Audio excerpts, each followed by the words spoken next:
It was Aunt Lenora's 50th birthday dinner. 3 long tables full of cousins, uncles, and distant relatives Winifred Cloverton insisted on inviting just to show off her perfect family. That's when she stood up. Everyone turned. She smoothed her pearl-gray dress, cleared her throat, and said, "I will not pretend anymore. That girl is not my blood." She pointed right at me. Silence crashed down like glass. "She exists because my daughter shamed this family by marrying him. A man with no name, no history, no honor." My face burned. My chest hollowed out. But what stunned me most wasn't her words, it was her eyes. They didn't gleam with pride or righteousness. They flickered with something raw. Fear. In that moment, I realized she hadn't one. She was terrified. Terrified I knew something, or that I might find out. The room stayed frozen. No one defended me, not even my mother. And that's when I understood this wasn't about me being bad. It was about her needing someone to punish. And I was the perfect target. My name is Etta Rainford. My mother changed her name when she left home. She said Cloverton felt like a cage.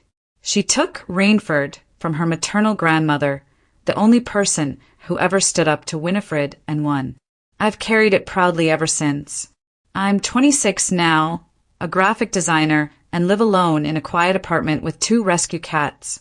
But my story didn't start in peace. It started in silence, long stretches of it. As a child, I learned to tiptoe around my grandmother's moods. Birthdays came and gone with no card from her. At family dinners, she'd ask my cousins about school, dreams, friends, then turn to me and say, "Stay quiet, kid." Not unkindly, just dismissively, like I was furniture. I thought it was my fault. Maybe I wasn't smart enough. Maybe I smiled too little. But looking back, the coldness began before I could walk.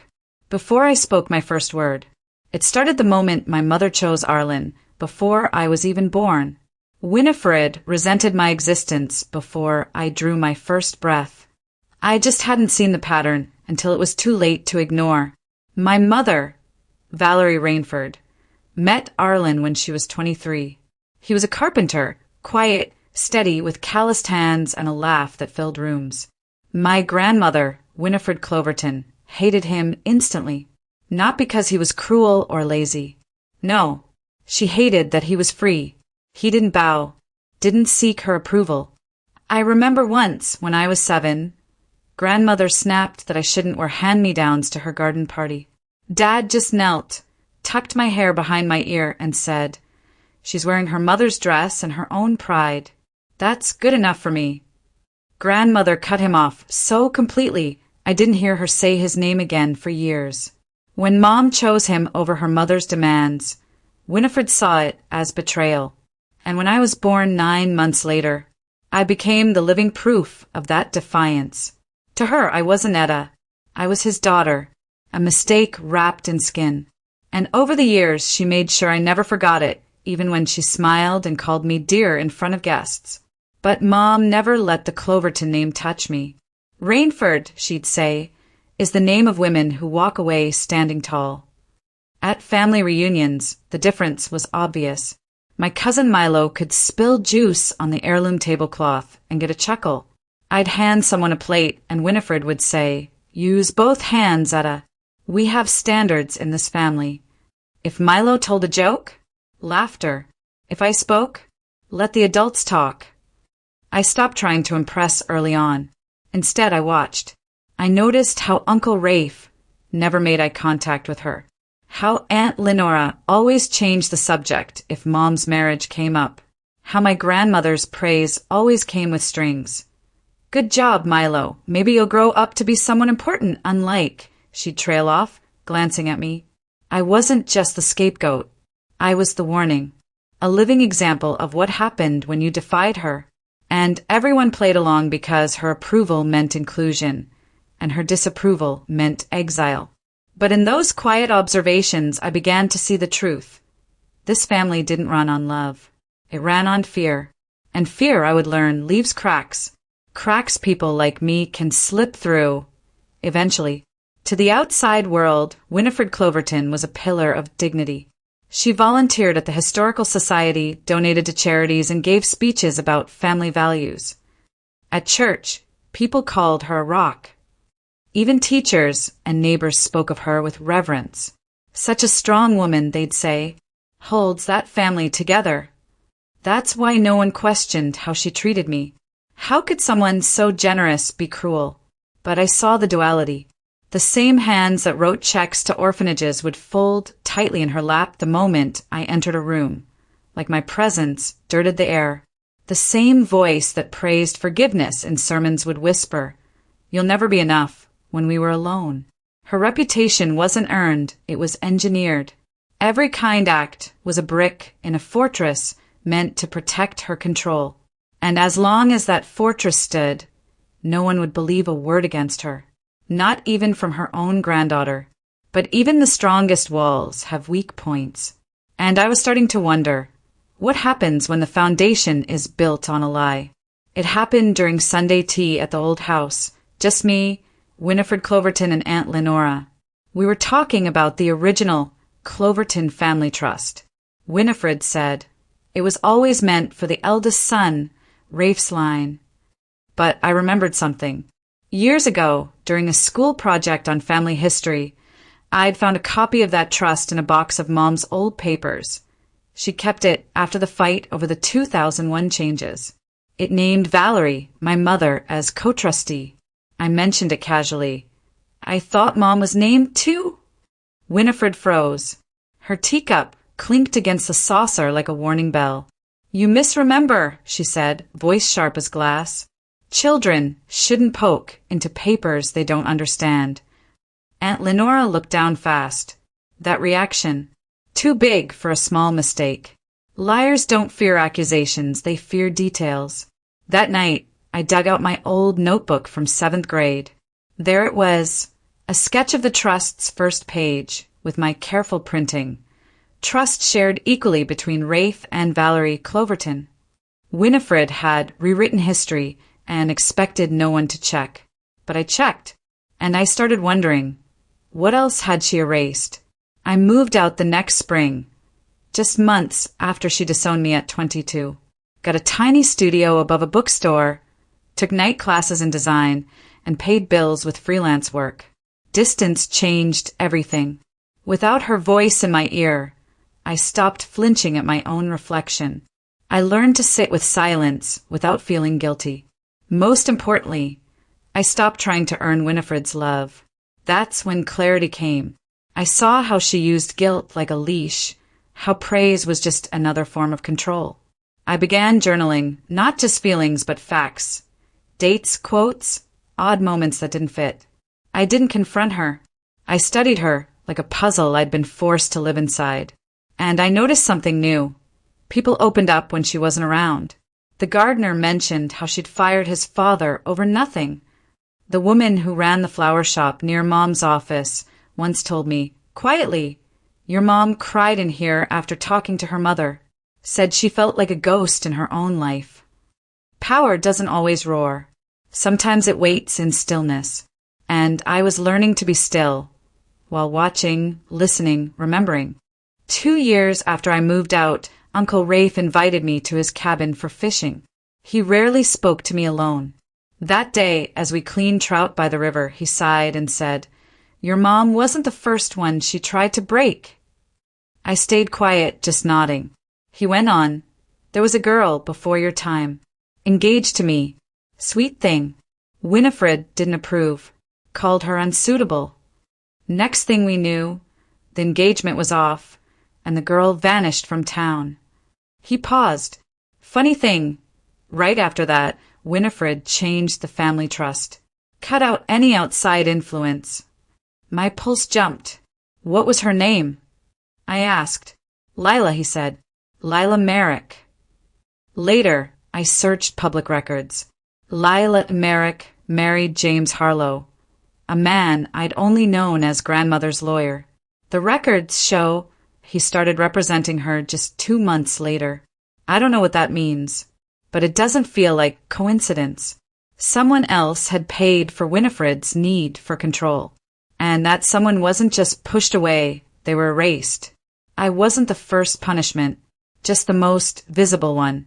I started digging into Winifred's past, not through secrets, just old newspapers, town archives, library microfiche.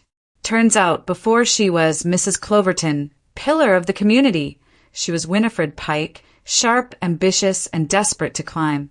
She married into the Cloverton name when it still meant money and land. But her husband's family distrusted her. People whispered she was new money trying to act like old royalty, and that she had a way of digging in her claws if you crossed her. So she worked harder, gave more, spoke louder, until they had no choice but to accept her. But acceptance wasn't enough. She needed total control. That's when I understood. Her hatred of my father wasn't really about him. It was about fear. Fear that someone outside her system, someone she couldn't manage, might expose how fragile her power really was. My mother's choice threatened the myth she'd built. And I was the living reminder that love doesn't obey rules. That's why she couldn't look at me without seeing her own vulnerability. I finally asked her one question, just one. After a quiet dinner at her house, I said, "Why did you remove Mom from the trust after she married Arlen?" Her face went still, then cold. "Because she chose poorly," she said, "and you inherited that poor judgment." 2 days later, everything changed. My access to the family education fund was canceled. Cousins stopped texting. Even Aunt Lenora said, "It's better if we don't talk for a while." Winifred had cut me off completely, not just emotionally, but legally, financially, socially. That night, Mom called. Aunt Lenora must have told her what happened. She didn't say much. Just, "I'm proud of you, Etta." And for the first time, I believed her. I hadn't lost everything. I still had the truth. And unlike her, I didn't need an audience to know I was right. That's when I made my decision. No more pleading. No more proving. I would let her believe she'd won. While I prepared for the moment her house of cards finally fell, I stopped reacting. That was my new rule. When Winifred sent a letter saying I was no longer welcome at family properties, I didn't reply. When Milo posted photos from a Cloverton reunion and tagged everyone except me, I didn't comment.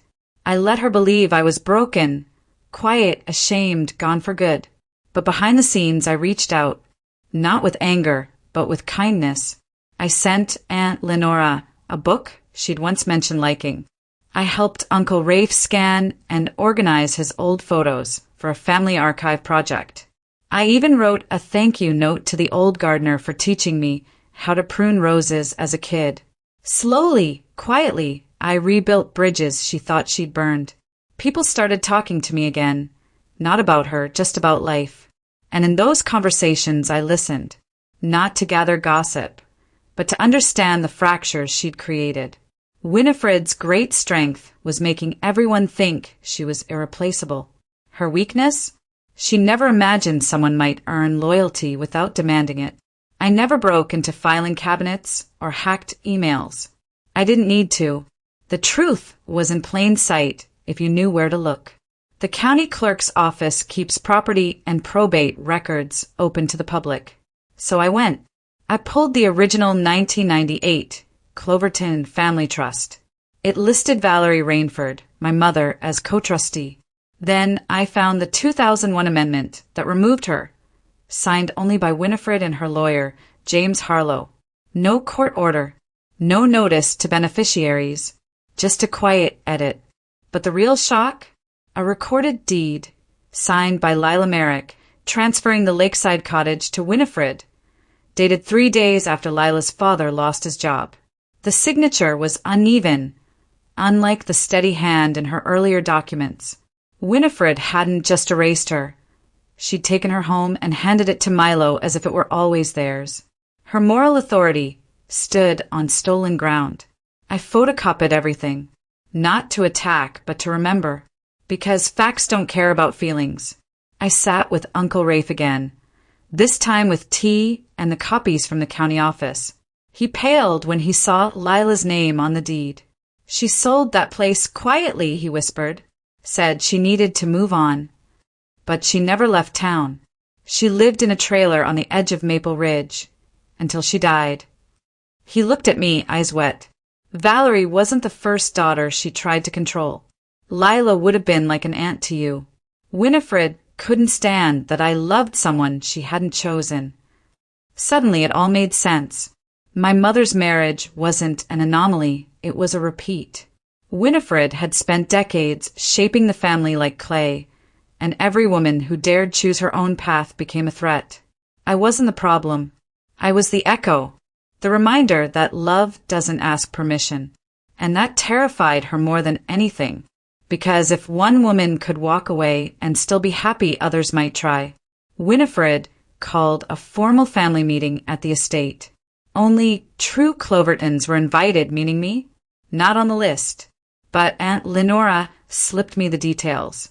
That day, Winifred announced the final amendment to the family trust. All remaining assets would go solely to Milo and his future children. To preserve the Cloverton name, she said, we must protect it from outside influence. She didn't say my name. She didn't need to. Everyone knew outside influence meant Arlen, meant me. Even Uncle Rafe looked away. That night, I sat on my fire escape, staring at the city lights, and almost believed her. Maybe I was erased. But then I remembered Lila's uneven signature, remembered the trust documents, remembered how her knuckles whitened around her teacup when she said, outside influence. She wasn't confident. She was scared. And that's when I knew this announcement wasn't victory. It was panic. And panic makes people careless. 3 weeks later, Milo's engagement party was announced.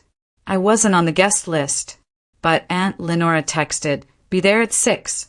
Say you're early for setup. So I came, not as family, but as someone she couldn't unsee. Winifred was radiant, holding court near the piano. I stayed near the back. When the toasts began, I waited. Then, during a lull, I stepped forward and spoke gently. Milo, congratulations. It must feel wonderful to have family support for your choice. He smiled, confused. I turned to Winifred and asked, calm as morning rain, was Lila Merrick invited to Rafe's engagement party? Or did you cancel it before she could come? The room didn't gasp. It just stopped. Winifred's face drained. No one moved, because I hadn't accused. I'd just asked a question, a factual one, based on public records, with kindness. But the implication hung like smoke. You punished love before. You're doing it again. After the engagement party, something shifted. People didn't confront Winifred, but they started asking questions. Aunt Lenora called me. Was Lila really engaged to Rafe? Uncle Rafe texted, do you have a copy of that deed? Even Milo texted, unsure. Etta, did Grandma really take that cottage from someone else? It doesn't sound like her. I didn't push. I just shared what I had, calmly, factually. No drama. No blame. Just documents and dates. And that was enough. Because once doubt takes root, it grows on its own. At the next family dinner, Winifred gave her usual speech about loyalty, but this time no one clapped right away. Someone asked, what really happened with the trust in 2001? She stammered. Another asked, did Lila ever get anything back? Her control wasn't gone yet, but it was slipping, like a knot coming undone, thread by thread. I watched from the edge of the room, heart steady. I'd just shown people where to look, and now they were seeing what I'd seen all along. Winifred tried to fix it. She called a family clarification meeting and brought printed statements, old letters, edited summaries, even a notarized note claiming Lila voluntarily relinquished all claims. It sounded official, but it rang false, because this time people compared stories. Aunt Lenora remembered Lila crying at the grocery store weeks after the engagement ended. Uncle Rafe recalled Winifred meeting secretly with James Harlow, and I quietly mentioned that Lila's deed was signed 3 days after her father lost his job at the family-owned hardware store, the one Winifred's side of the family ran for decades. The pieces didn't just add up, they formed a pattern. Winifred wasn't clarifying. She was rewriting history in real time. But lies told too late sound like panic. And panic sounds like guilt. By the end of the meeting, even Milo looked uneasy. No one defended her. The silence that followed wasn't respect. It was withdrawal. The full truth came out not in a courtroom, but in a kitchen. Aunt Lenora invited everyone for Sunday pie. No agenda, just family. But over coffee, Uncle Rafe pulled out a folder. The one I'd given him weeks ago, now stuffed with more. I went through Mom's old boxes, he said. Found this letter from Lila's mother begging for mercy, and a faded photo someone took at the county fair, Lila in the background, standing across the street from the cottage, just staring at it. He laid them on the table without a word. One by one, people looked. No one shouted. No one cried. But shoulders straightened. Faces changed.